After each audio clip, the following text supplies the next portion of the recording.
자네, 우리 아들과 선 한번 보지 않겠나? 그 말을 꺼낸 순간 공장 안은 숨소리 하나 없이 얼어붙었다. 수십 명의 직원이 동시에 나를 쳐다봤고 그 여직원, 이서진 대리는 하얗게 질린 얼굴로 나를 바라봤다. 하지만 나는 분명했다. 내가 본 건 단순히 일 잘하는 직원이 아니라 요즘 세상에서 좀처럼 보기 힘든 사람이었다. 그날은 비가 갓 그친 흐린 아침이었다. 젖은 콘크리트 바닥에서 물방울이 반짝였고 기계 소음 사이로 공기가 눅눅하게 감돌았다. 나는 늘 하던 대로 형식적인 시차를 나왔을 뿐이었다. 직원들의 보고는 늘 비슷했고 나는 고개를 끄덕이며 적당히 칭찬하고 돌아가곤 했다. 그런데 그날 내 시선을 단번에 잡은 사람이 있었다. 작업복 차림의 젊은 대리 하나. 단정한 머리, 깔끔한 자세, 그리고 또렷한 말투. 이번 분기 불량률은 1.7%까지 낮췄습니다. 공정 효율은 8% 개선됐습니다. 그녀의 보고에는 허투른 말이 없었다. 눈빛엔 자신감이 있었고 목소리엔 확신이 담겨 있었다. 대부분의 직원이 숫자만 음졸이지만 이 사람은 자신이 한 일을 말하고 있었다. 그 차이는 단번에 느껴졌다. 나는 눈길을 거둘 수가 없었다. 작업복은 낡았지만 깔끔했고 화장기 없는 얼굴은 오히려 또렷했다. 무엇보다 눈빛이 참 단단했다. 어떤 어려움이 와도 물러서지 않을 사람, 그런 느낌이었다. 시찰이 끝나고 잠시 쉬는 시간, 나는 공장장에게 물었다. 저 친구 결혼했나? 아니요, 회장님. 남자도 없습니다. 일밖에 몰라요. 그 대답을 듣는 순간 이상하게 마음이 따뜻해졌다. 요즘 세상엔 일보다 자기 시간을 더 중요하게 여기는 젊은이들이 많다. 하지만 저 사람은 책임감이라는 단어를 몸으로 알고 있었다. 다시 현장으로 나왔을 때 그녀는 서류를 정리하며 동료에게 말했다. 오늘 안에 이라인 점검 끝내요. 내일 보고해야 합니다. 그 한마디가 기계 소음보다 또렷하게 들렸다. 누구에게 잘 보이려는 목소리가 아니었다. 그냥 자기 자리를 지키는 사람이었다. 나는 그게 좋았다. 누가 보든 말든 자기 일을 묵묵히 하는 사람. 이 대리, 이름이 뭐라 했지? 이서진입니다, 회장님. 그래. 요즘 보기 드문 사람이네. 그녀는 짧게 웃었다. 감사합니다. 아직 많이 부족합니다. 그 목소리엔 겸손보다 책임감이 느껴졌다. 칭찬에 들뜨지 않고 스스로 기준을 세운 사람의 말투였다. 비서가 내 옆에서 말했다. 회장님, 이 대리님은 늘 제일 먼저 출근하고 제일 늦게 퇴근한답니다. 그래서 그런가 얼굴에 피곤보다 자부심이 묻어 있군. 나는 웃었다. 그 순간 문득 오래전 내 아내가 떠올랐다. 젊은 시절에 그녀도 그랬다. 말보다 행동으로 신뢰를 주는 사람. 그런 눈빛이었다.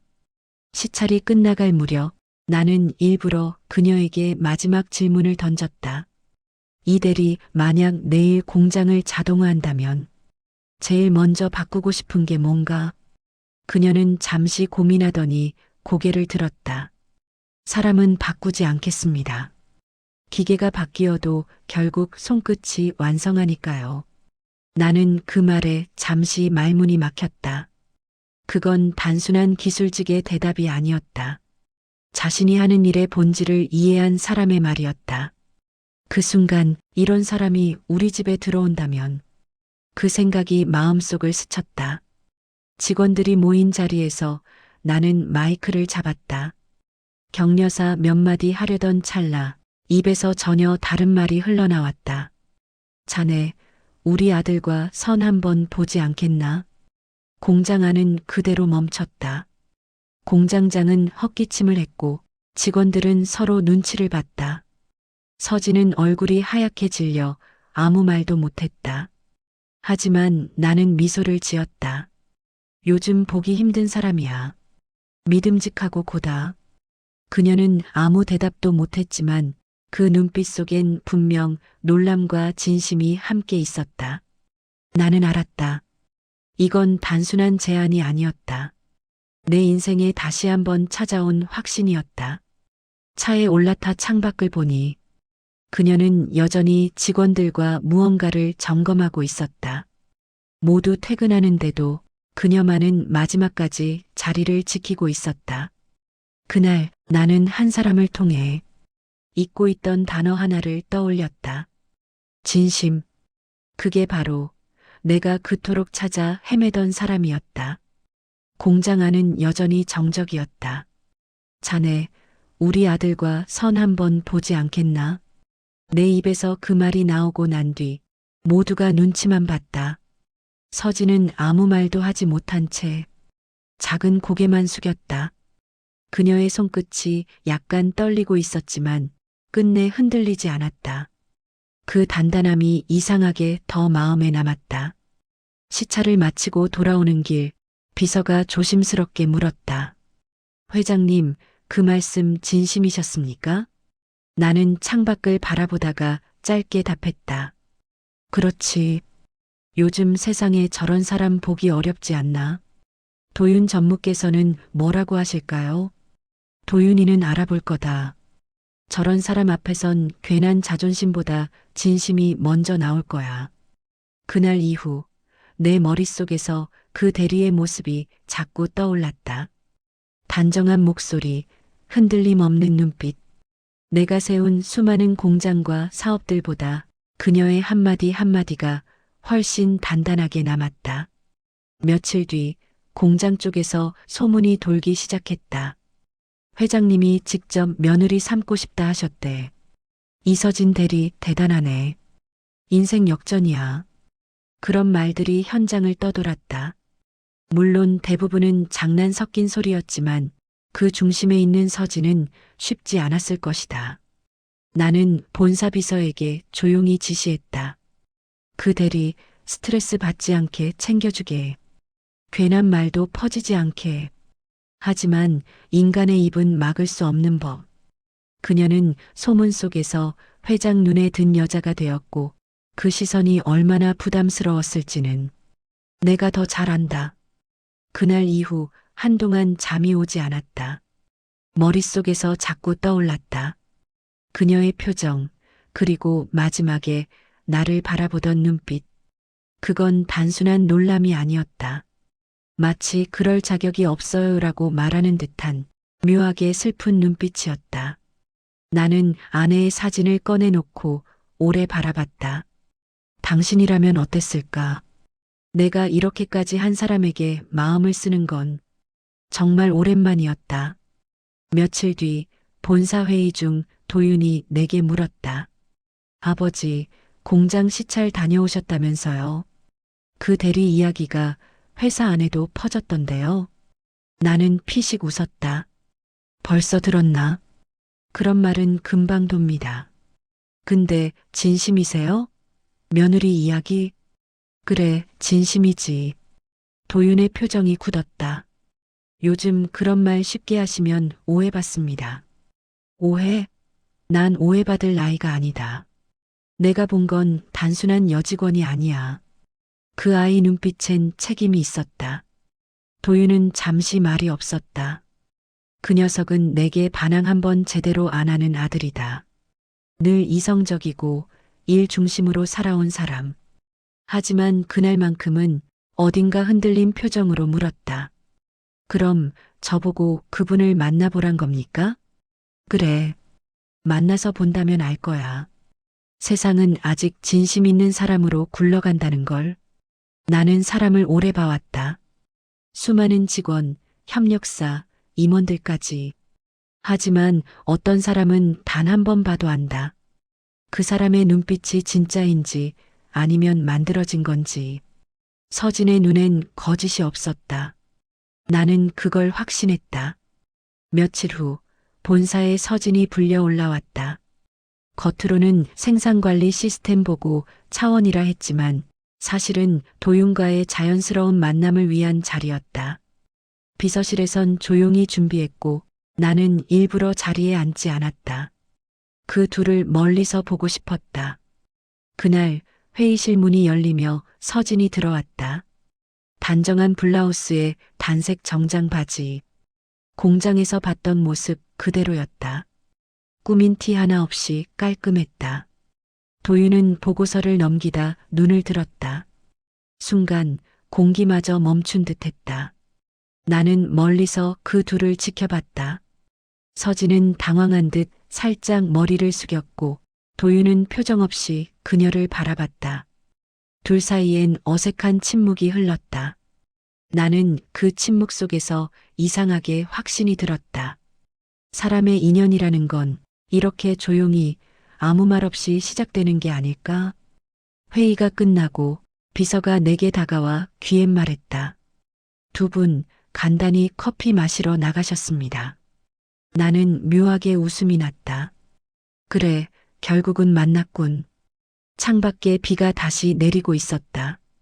유리창 너머로 회색 하늘 아래 서진이 우산을 들고 서 있고 그 옆에 도윤이 서 있었다. 서로 말은 없었지만 그 장면이 이상하게 따뜻했다. 그날 밤 나는 오랜만에 일기를 썼다. 오늘 내 아들이 진심을 만났다.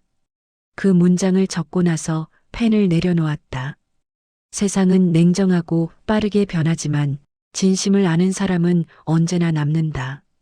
그리고 나는 그날 그 진심이 우리 집안에 다시 들어오는 걸 봤다. 그날 나는 일부러 자리에 앉지 않았다. 보고라는 명목의 미팅이었지만 사실 내겐 더 중요한 의미가 있었다.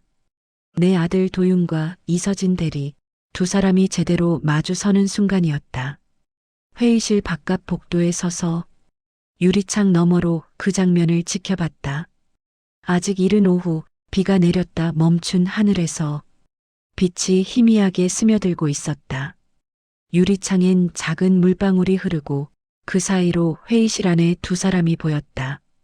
서진은 평소처럼 단정했다.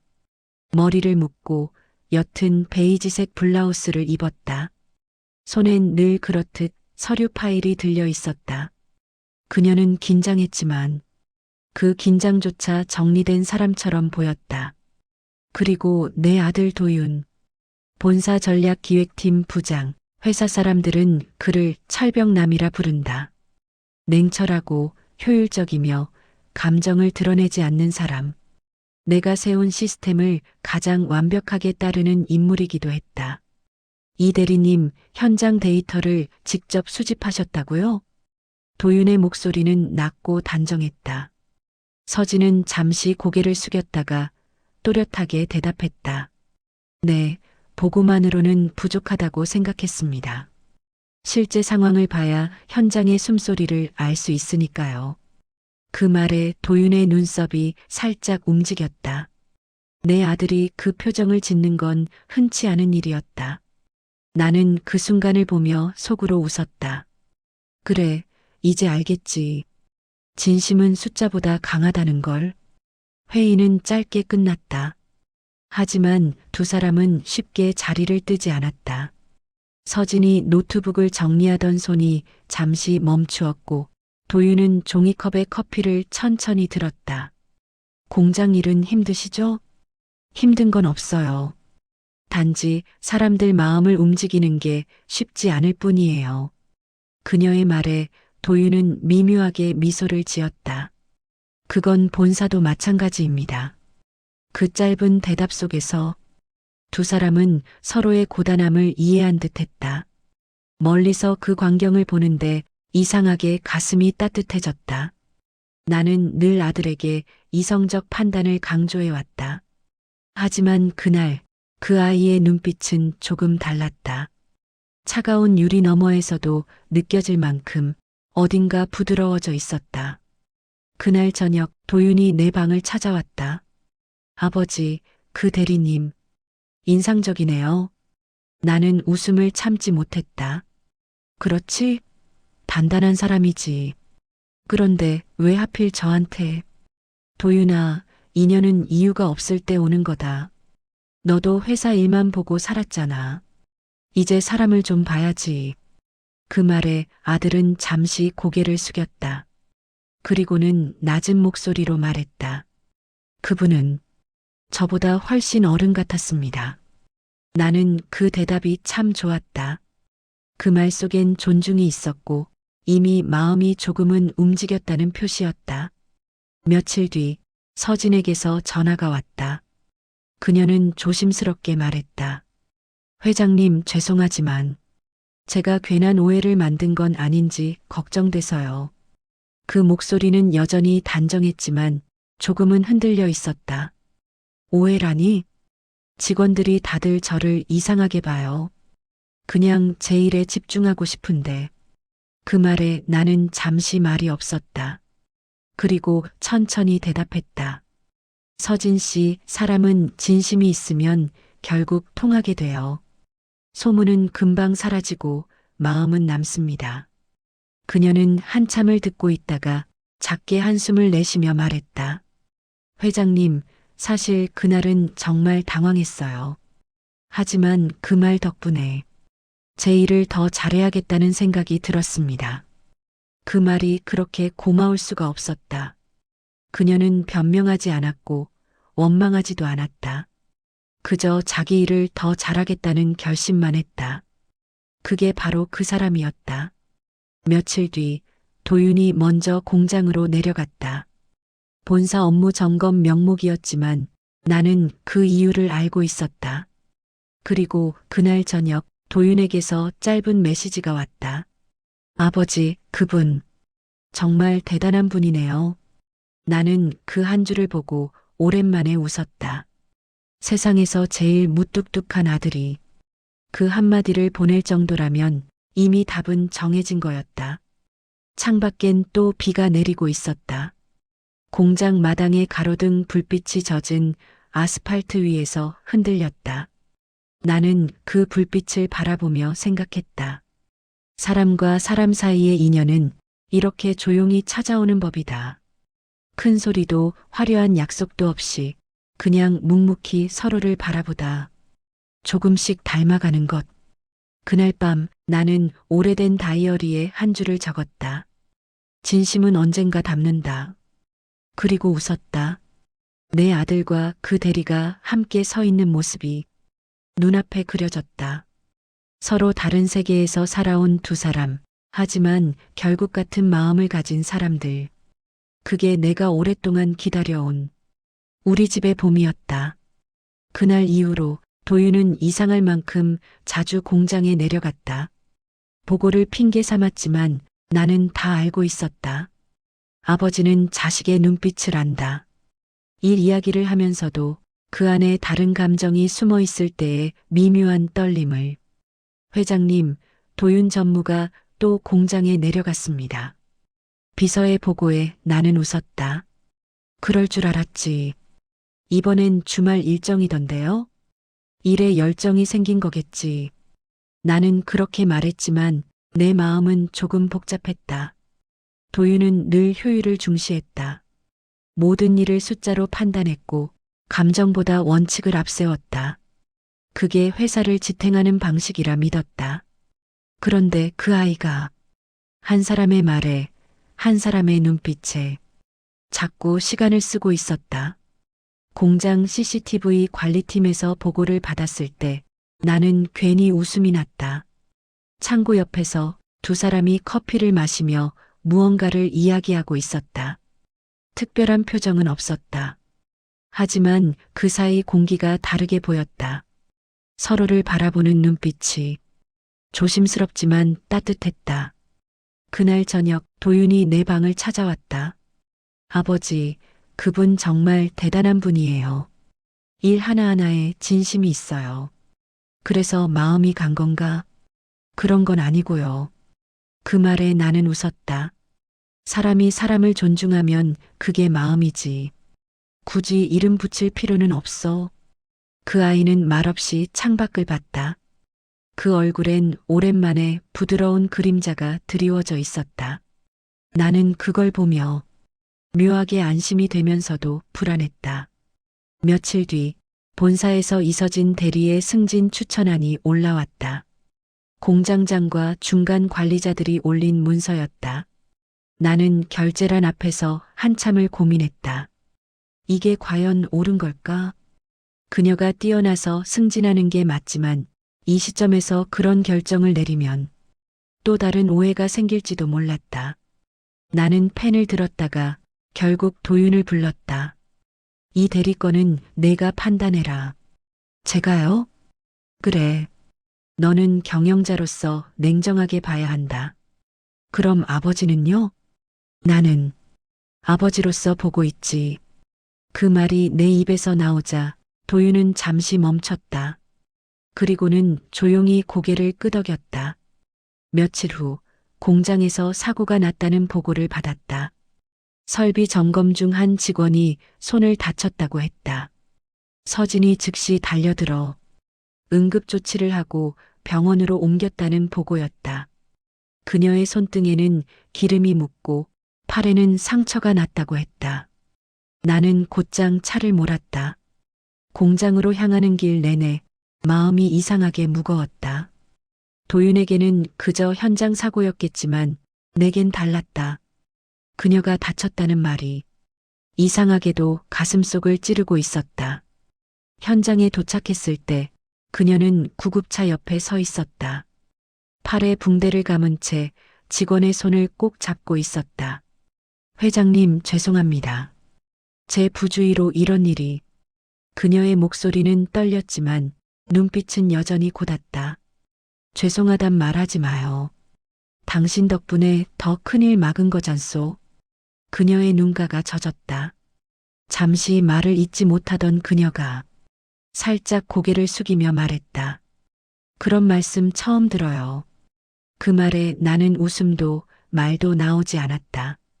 누군가에게 잘했다는 말을 이렇게 진심으로 전한 게 참 오랜만이었다. 며칠 뒤 도윤이 찾아왔다. 아버지, 공장 사고 때 이 대리님이 직원 목숨을 살렸습니다. 그 소식 들었지. 그분 진짜 대단합니다. 일하는 게 단순한 직업이 아니라 책임 같아요. 나는 조용히 물었다.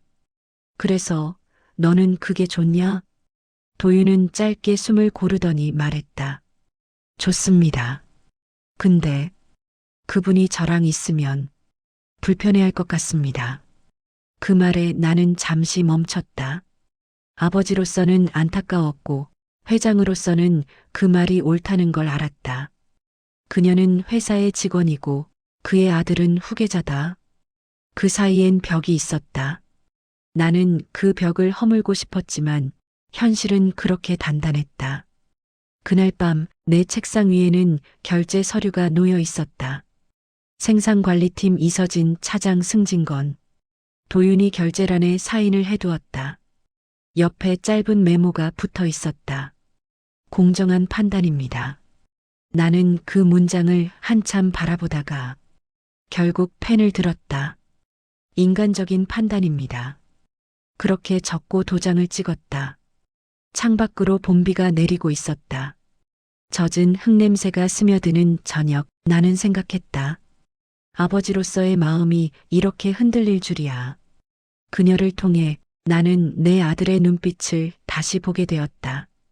그리고 문득 깨달았다. 이건 젊은이들의 사랑 이야기가 아니라 세대가 다시 이어지는 이야기라는 걸. 서진이 승진하고 나서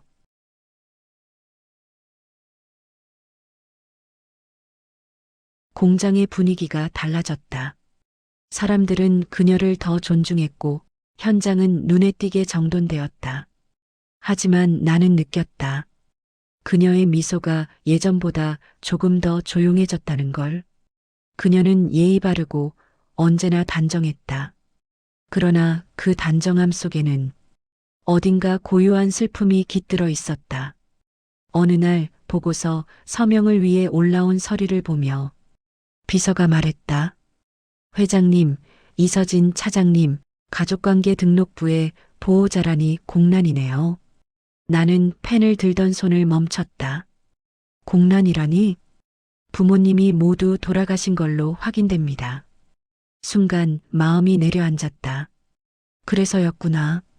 그녀가 늘 혼자였던 이유. 누군가의 기대나 보호 없이 스스로를 지탱해 온 사람이었다. 그날 오후 나는 공장 순실을 나가면서 그녀를 조용히 불렀다. 서진 씨, 요즘 얼굴이 좀 피곤해 보이요. 괜찮습니다, 회장님. 일이 조금 많을 뿐이에요. 쉬엄쉬엄 해야지. 사람은 기계가 아니잖소. 그녀는 그 말에 살짝 웃었다.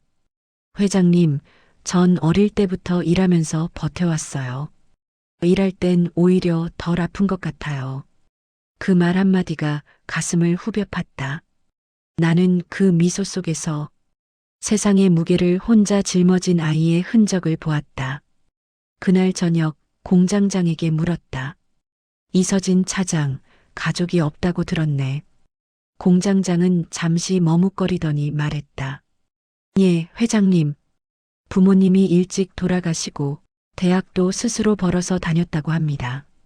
그때 공장 계약직으로 일하셨다더군요. 그럼 이 회사가 그녀의 시작이었단 말이지. 그렇습니다. 서진 씨는 이 회사를 집처럼 여깁니다. 그 말을 듣는 순간 이 공장의 불빛이 조금 다르게 보였다. 그녀에게 이곳은 단순한 일터가 아니라 세상과 이어진 유일한 끈이었다. 며칠 후 도윤이 내게 찾아와 말했다. 아버지, 서진 차장님이 병가도 안 내고 계속 일합니다. 그 아이는 그런 사람이야. 하지만 그게 문제예요. 몸이 아파도 혼자 감당하려고 합니다. 그래서 아버지, 그분을 잠깐 쉬게 해야 할 것 같습니다. 그 말에 나는 잠시 도윤을 바라봤다. 그 눈빛엔 걱정이 담겨 있었다. 이제는 확실했다. 아들이 마음을 열었다는 걸. 나는 고개를 끄덕였다. 그래, 조용히 챙겨줘라. 다만 부담은 주지 말고. 며칠 뒤 서진은 병가 대신 단 하루 연차를 냈다. 공장 한쪽 벤치에서 점심을 먹는 그녀를 나는 멀리서 보았다. 도윤이 다가와 그녀 옆에 앉아 있었다. 두 사람은 긴 말을 하지 않았다. 그저 한동안 같은 방향을 바라보고 있었다. 그 평범한 장면이 이상하게 아름다웠다. 그날 저녁 비서가 내게 전해준 이야기가 있었다. 회장님, 이서진 차장님이 도윤 전무님에게 과거 이야기를 조금 하셨답니다. 과거 이야기? 어머니를 어린 나이에 여의고 아버지의 빚을 대신 갚느라 밤마다 공장에서 일했답니다. 그래서 손에 흉터가 남았다고요. 나는 한동안 아무 말도 하지 못했다. 그녀의 손이 떠올랐다. 늘 서류를 들던 단단한 손, 그 손등에 희미하게 남아있던 상처. 그건 단순한 작업 흉터가 아니었다. 삶의 자국이었다. 그날 밤 나는 혼자 사무실에 남았다. 책상 위에는 오래된 가족 사진이 있었다. 어린 도윤이 내 품에 안겨 있던 사진. 그 옆에 있는 젊은 시절의 아내. 나는 그 사진을 바라보며 조용히 말했다. 당신, 그 아이 참 대단하지 않나? 당신이 봤다면 아마 울었을 거야. 창밖엔 봄비가 내리고 있었다. 나는 그 소리를 들으며 오랜만에 사람 냄새 나는 위로를 느꼈다. 그녀는 내게 성과가 아닌 사람을 떠올리게 해줬다. 그리고 내 아들이 사랑한 사람이 그런 사람이라면 그건 축복이라는 생각이 들었다. 며칠 뒤 도윤이 내게 전화를 걸어왔다. 아버지, 그분 손이 다 낫지 않아서 잠시 쉬라고 했습니다. 그래, 잘했다. 근데 그분이 뭐라 하셨는지 아세요? 뭐라고? 쉬는 것도 일의 일부라고 하셨습니다.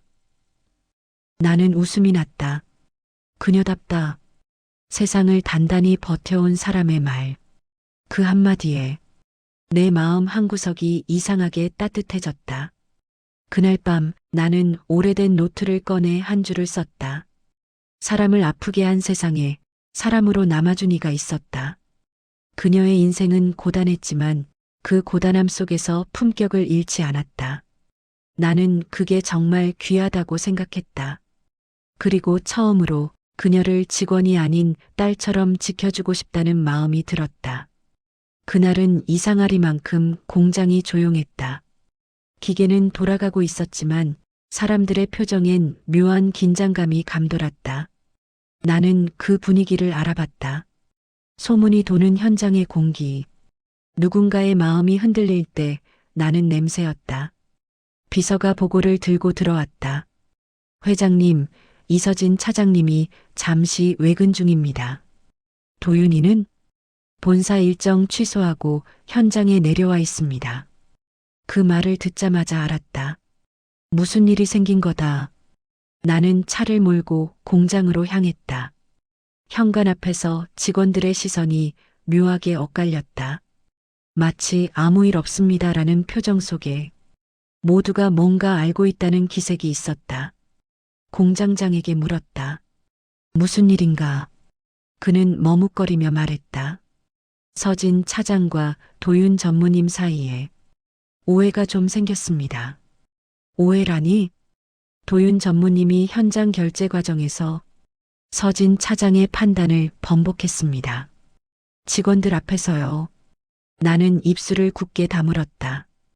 현장 앞에서 사람의 체면을 무너뜨리는 건 책임자를 2번 상처 주는 일이다. 그게 내 아들이라니 마음이 무거웠다. 회의실 문을 열자 2사람이 마주 앉아 있었다. 도윤의 표정은 단단했고 서진은 침착했지만 눈가가 조금 붉었다. 둘 다 앉게. 내 목소리는 스스로도 낯설 만큼 낮고 단호했다. 무슨 일이 있었나? 서진이 먼저 입을 열었다. 제 불찰입니다, 회장님. 현장 판단을 너무 빠르게 했습니다. 아니요. 도윤이 곧장 말을 잘랐다. 제가 그 자리에서 말을 아꼈어야 했습니다. 나는 2사람을 번갈아 보았다. 한쪽은 상처받은 눈빛, 한쪽은 후회가 섞인 얼굴. 둘 다 틀리지 않았다. 하지만 둘 다 너무 어른스러워서 오히려 안쓰러웠다. 일은 사람을 키우기도 하고 상처 주기도 하지. 서진 씨, 당신은 책임을 졌고, 도윤, 너는 결과를 본 거야. 둘 다 맞지만 한 가지 빠진 게 있다. 2사람이 고개를 들었다. 서로를 믿는 마음이 없었어. 그 말에 회의실 공기가 잠시 멈췄다. 나는 천천히 덧붙였다. 진심은 숫자보다 느리게 전해지지만 그게 사라지면 일도 관계도 끝나는 거다. 잠시 침묵이 흘렀다. 서진이 입술을 깨물며 말했다. 회장님, 저 그만두겠습니다. 그 말에 심장이 철렁 내려앉았다. 무슨 소리야? 제가 있는 한 직원들이 불편할 겁니다. 도윤 전무님께도 부담이 될 거예요. 나는 그 순간 회사란 이름이 너무 차갑게 느껴졌다. 책임감이 강한 사람. 먼저 떠나려 한다. 그녀가 문을 나서자 도윤이 일어나 따라가려 했다. 나더라. 내가 말했다. 사람은 혼자 정리할 시간이 필요해. 그날 밤 나는 집무실 불을 끄지 못했다. 책상 위에는 사직서라는 단어가 머릿속을 맴돌았다. 그녀 같은 사람을 잃는 건 회사에겐 손실이 아니라 세상에 대한 손실처럼 느껴졌다. 새벽이 다 되어 도윤이 문을 두드렸다. 아버지, 죄송합니다. 제가 그 사람을 너무 몰랐어요. 그 아이의 목소리가 어릴 적처럼 작게 떨렸다. 그래서 이제 어떻게 할 거냐? 찾아가서 사과드리겠습니다. 이번엔 전무로서가 아니라 한 사람으로. 나는 고개를 끄덕였다. 그게 진심이라면 늦지 않았다.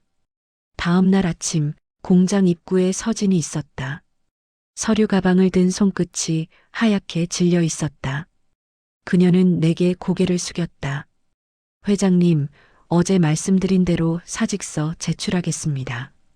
나는 천천히 말했다. 서진 씨, 그만두는 것도 용기지만 남는 것도 용기요. 그녀는 내 눈을 바라봤다. 그 눈동자엔 여전히 단단함이 있었다. 저는 사람들 시선보다 제 일의 의미가 더 중요합니다. 나는 미소를 지었다. 그게 바로 내가 처음 당신을 봤을 때 느낀 거요. 책임감 있는 사람. 그 순간 멀리서 도윤이 다가왔다. 손에는 커피 2잔이 들려 있었다. 이서진 차장님.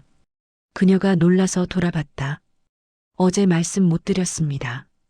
제 실수였습니다. 그 한마디에 공장 안의 공기가 조금 따뜻해졌다. 그날 오후 나는 사무실 창밖을 바라보았다. 비가 그치고 햇살이 공장 마당 위로 번졌다. 2사람이 서서 대화하는 모습이 멀리 보였다. 말은 들리지 않았지만 서로의 표정은 분명히 달라져 있었다. 이해와 용서, 그리고 새로 시작되는 신뢰의 눈빛.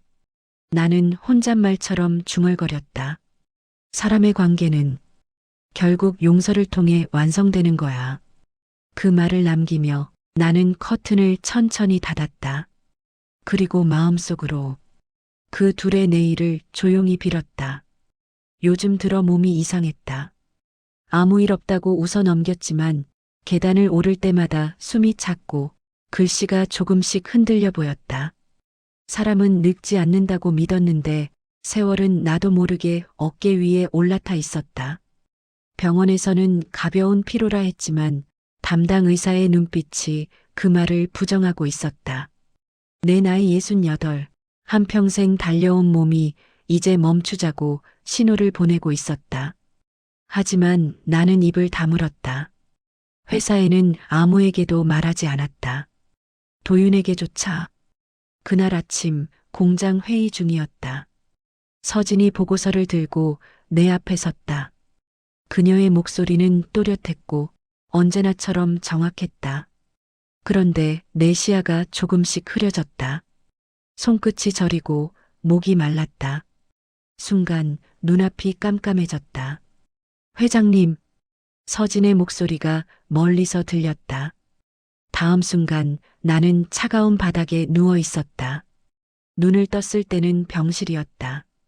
희미한 커튼 사이로 햇빛이 들어왔다. 창가엔 서진이 있었다. 흰 커피잔을 2손으로 감싼 채 조용히 나를 바라보고 있었다.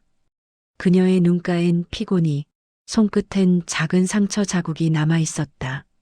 얼마나 됐소? 이틀째예요. 다행히 큰 이상은 없답니다. 내가 쓰러졌다고? 그녀는 고개를 끄덕였다.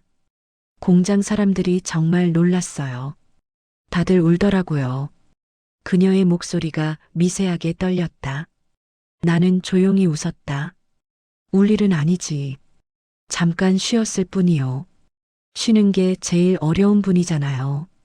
그 말에 잠시 말이 막혔다. 그녀는 한 손으로 커피잔을 내리고 내 곁으로 다가왔다. 회장님, 이젠 사람 좀 믿으세요. 사람을 믿는 게 제일 힘들더군. 아니요. 회장님이 사람을 먼저 믿어줬잖아요. 그 말에 이상하게 가슴이 먹먹해졌다. 그날 저녁 도윤이 병실에 들어왔다. 아버지, 왜 아무 말씀도 안 하셨어요? 괜한 걱정시키기 싫어서 그랬다. 그분이 아니었으면 큰일 났을 겁니다. 그분? 이서진 차장님이요. 쓰러지신 회장님 부축하고 구급차 불러서 병원까지 따라왔습니다. 이틀 내내 곁을 안 떴어요. 나는 놀라서 서진을 바라봤다. 그녀는 시선을 피하며 말했다. 회사 사람이니까요. 그게 제 일입니다. 나는 웃었다. 그게 가족이 하는 일이요. 그 말에 그녀는 잠시 눈을 내리깔았다. 그 얼굴에는 익숙하지 않은 감정이 묻어 있었다. 가족이라는 단어, 아마 그 단어를 들은 게 오래였겠지. 며칠 후 나는 퇴원했다. 병원 문을 나설 때 서진이 내 코트를 챙겨 입혀줬다. 그 손길이 낯설 만큼 따뜻했다. 회장님, 조금만 천천히 걸으세요. 이 사람 내 아내보다 꼼꼼하네.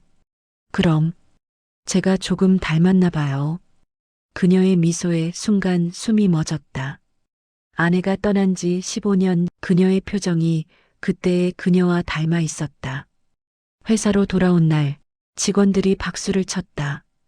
회장님, 건강 회복 축하드립니다. 나는 웃으며 손을 들어 보였지만 눈은 자연스럽게 서진을 찾았다. 그녀는 뒤쪽에서 조용히 서 있었다. 환하게 웃지도 않았지만 그 눈빛엔 진심이 있었다. 그날 밤 도윤이 내 방으로 찾아왔다. 아버지, 서진 씨 덕분에 저도 많이 바뀌었습니다. 사람은 사람으로 바뀌는 법이지. 그분이 그러더군요. 회장님은 회사를 지켜왔고 전 사람을 지켜드리고 싶어요. 라고. 그 말을 듣는 순간 가슴이 뜨겁게 벅차올랐다. 그녀가 내게 준 건 단순한 도움이나 충성심이 아니었다. 그건 진심이었다. 잠이 오지 않아 창문을 열었다. 밤 공기엔 비 냄새가 섞여 있었다. 공장 마당의 불빛이 희미하게 반짝였다. 그곳에서 그녀가 처음 나를 향해 고개 숙이던 날이 떠올랐다. 단정한 목소리, 고든 자세, 그리고 그 눈빛. 나는 조용히 중얼거렸다. 사람은 나이를 먹어도 마음이 변하면 다시 젊어지는 법이지. 그날 밤 나는 서진을 내 딸처럼 생각했다. 아니, 어쩌면 이미 오래전부터 그녀는 내 마음속에서 그렇게 자리 잡고 있었는지도 몰랐다. 봄이 다시 왔다. 공장 마당에 벚꽃이 하얗게 피었고 작년 이맘때와 똑같이 바람이 분다. 하지만 내 마음은 다르다. 이제는 걸음을 멈출 준비가 되어 있었다. 의사는 말했다. 과로로 인한 심장 질환입니다. 완치보다는 관리가 중요합니다. 나는 고개를 끄덕였다. 이제는 내 몸보다 남겨질 사람들의 삶이 더 중요했다. 내 자리를, 내 회사를, 그리고 내 마음을 맡길 수 있을까? 그 생각이 날 괴롭히던 요즘 서진의 웃음이 문득 떠올랐다. 그날 본사 회의실에서 도윤과 서진이 나란히 서 있었다. 나는 회의석 상석에 앉아 두 사람을 바라봤다. 서진은 여전히 깔끔한 복장을 하고 있었고 도윤은 예전보다 훨씬 부드러운 표정을 지었다. 두 사람의 눈빛 속엔 일이 아닌 사람이 있었다. 이 프로젝트는 도윤 전무와 이서진 차장이 공동 책임을 맡습니다. 그 말을 내뱉으며 나는 마음 한켠이 따뜻해졌다. 이제 둘은 동료이자 파트너, 그리고 서로를 이해하는 사람이었다. 회의가 끝나고 서진이 내게 다가왔다. 회장님, 정말 괜찮으세요? 응. 몸은 조금 힘들어도 마음은 편해. 무리하지 마세요. 그녀의 말에 나는 조용히 웃었다. 이젠 너희가 무리할 차례지. 그녀는 잠시 나를 바라보다 고개를 숙였다.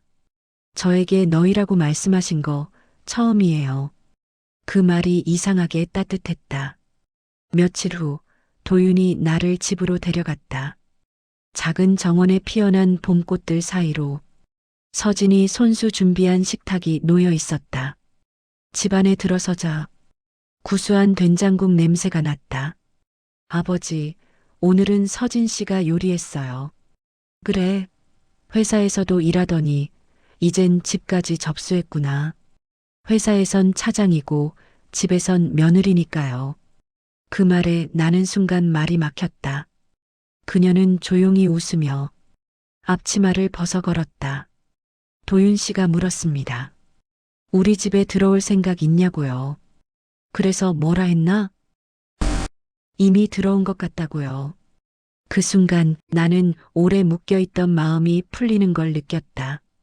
식사 후 나는 마당 벤치에 앉았다. 햇살이 따뜻했고 벚꽃잎이 바람에 흩날렸다. 서진이 차를 내와 내 옆에 앉았다. 회장님, 요즘 많이 웃으세요. 그래. 사람 냄새가 나서 좋네. 그 말, 꼭 저희 어머니가 하시던 말 같아요. 그녀의 목소리가 잠시 떨렸다. 나는 조용히 물었다. 서진 씨, 세상 살면서 제일 두려웠던 게 뭐였소? 혼자 남는 거요. 이제 그럴 일은 없을 거요. 그녀의 눈가에 눈물이 맺혔다. 나는 손을 들어 그 손등을 가볍게 잡았다. 이젠 우리 도윤이랑 서로 기대며 살아. 회사도 인생도 혼자 짊어질 필요 없으니까. 그녀는 고개를 끄덕였다. 그 눈빛은 이제 슬픔이 아닌 평안이었다. 며칠 뒤 나는 다시 병원에 입원했다. 이번엔 오래가지 못할 것 같았다. 의사와 도윤이 무언가를 상의하는 소리가 들렸지만 나는 창밖만 바라봤다. 그때 병실 문이 열리며 서진이 들어왔다. 손엔 흰 봉투 하나가 들려 있었다. 회장님, 이건 제 사직서예요. 사직서라니? 이제 제 자리는 회사가 아니라 가족 곁이에요. 나는 미소를 지었다. 고맙네. 하지만 난 그 사직서 안 받을 거요. 그대는 이제 직원이 아니라 내 가족이니까. 그녀는 끝내 울음을 터뜨렸다. 나는 그 눈물을 보며 이상하게 마음이 평안했다. 시간이 흘렀다. 지금 나는 이렇게 기록을 남기고 있다. 언젠가 누군가 이 이야기를 읽게 된다면 꼭 전하고 싶은 말이 있다. 회장님의 내레이션. 사람의 가치는 실적이 아니라 마음에 있다. 숫자는 지워져도 진심은 남는다. 나는 그 사실을 한 젊은 직원의 눈빛에서 배웠다. 내 아들과 그녀가 서로를 통해 자라나는 걸 보며 나는 오래된 봄을 다시 맞았다. 세상은 차가워도 진심은 온도를 잃지 않는다. 그리고 그 온도가 사람을 살린다. 부디 너희는 따뜻한 사람이 되어라. 나는 그걸로 충분하다. 벚꽃잎이 창문 틈으로 스며들었다. 나는 눈을 감았다. 그때 서진의 목소리가 들렸다. 회장님 쉬세요. 이제 저희가 있을게요. 나는 조용히 미소 지었다. 그래, 이제 됐다. 그게 내 마지막 생각이었다.